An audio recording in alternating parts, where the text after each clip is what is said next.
Lalu yang kedua, nah sekarang kita jelaskan lagi nih.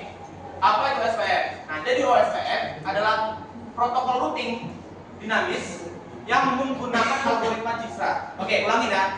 Menggunakan algoritma apa? Oke, lebih keras. Algoritma apa? Dijkstra. Oke, ingat ya, Dijkstra.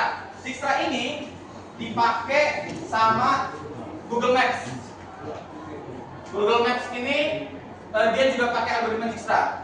Ya, mereka kalau kalian ke HP atau kalian kemana, kalian buka map nih, kan nanti map itu ngasih tahu nih jarak yang paling dekatnya mana, masih tahu perjalanannya jaraknya berapa, masih tahu semua segala macam kan. Nah konsepnya sama kayak Dijkstra. Dan dia kasih tahu ya rute yang mana yang paling cepat, gitu. Jadi OSPF itu dia kayak nyari jalan terdekat lah, gitu. Nah, kan tadi saya ngomong lagi ada routing dinamik, ada routing statik nih. Nah, apa sih kita nih gunain routing dinamik atau OSPF?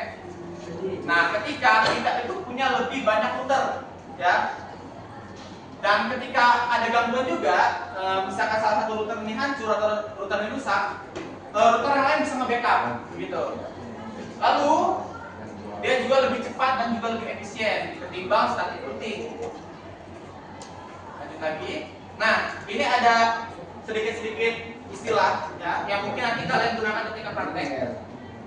Pertama ada router ID. Nah, router ID ini untuk identitas unik dari routernya. Oke. Misalkan router 1, router ID 1, router ID 2, itu buat ngebedain router 1 sama router 2. Oke? Sama kayak hostname contohnya. Lalu ada router OSPF yang langsung terhubung dan saling mengenali, neighbor. Nah, neighbor itu gini. Neighbor tuh ini ya. Lihat kursor saya, ini sama ini sama ini sama ini sama ini, itu namanya neighbor. Tetangga yang terhubung. Ya. Lalu ada agensi, hubungan erat antar router-router SPF yang sudah selesai bertukar konfirmasi. Oke, jadi mereka udah kenalan nih. Namanya agensi. Kalau belum kenalan cuma sering bantu tetangga. Nah, lalu ada namanya link state. Link state ini namanya informasi yang dibawa metode OSPF. Misalkan gini, kalian orang baru di pemukiman, kalian nanti bakal ketemu Pak RT toh. Biasanya buat kenalin, saya tetangga baru nih Pak, gitu. Kata Pak RT. Oh iya, kata Pak RT, jawab nih Pak RT-nya. Ngomong, nih ada informasi tetangga-tetangga nih, dia masih. Ini tetangga ini alamatnya di sini, ini tetangga ini alamatnya di sini. Itu seperti link state. Nah, kalau link state advertisement yaitu isi dari link state tadi, ya. Itu.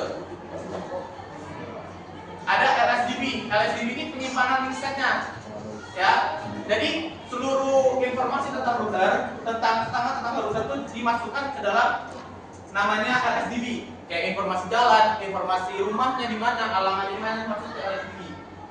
Lalu ada SPF3. Nah, SPF3 ini lihat itu nih, jalur tercepat itu yang mana kalau router terlewat. Kayak misalkan kita mau ke rumah si A, ke rumah si B. Terus kita mau ke rumah C, ternyata lewat rumah B itu jauh lebih cepat ke rumah C ketimbang lewat rumah D. Itu SPF3. Ya, kita nyari jalan yang tercepat terlebih dahulu. Nah, terus ini ada area. Nah, area itu contohnya seperti ini. Ini area, ini namanya area. Ini area, ini juga area. Nah, itu area utama ini, ya. Lalu ada DR, DBR. Nah, tadi kan kita udah ngomong ada namanya Pak RT. Nah, DR itu Pak RT. Sedangkan DBR itu Wakil RT. Analoginya gitu, ya. Oke. Lanjut lagi. Cepetan nggak saya?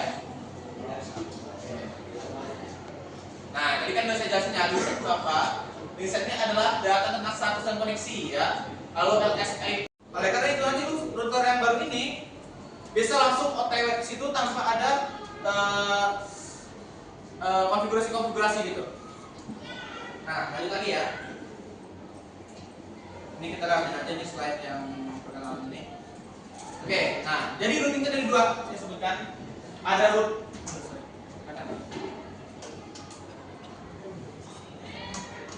Jadi ada routing yang dikonfigurasi secara manual, ada routing yang otomatis ya, kita dapat nanya nih.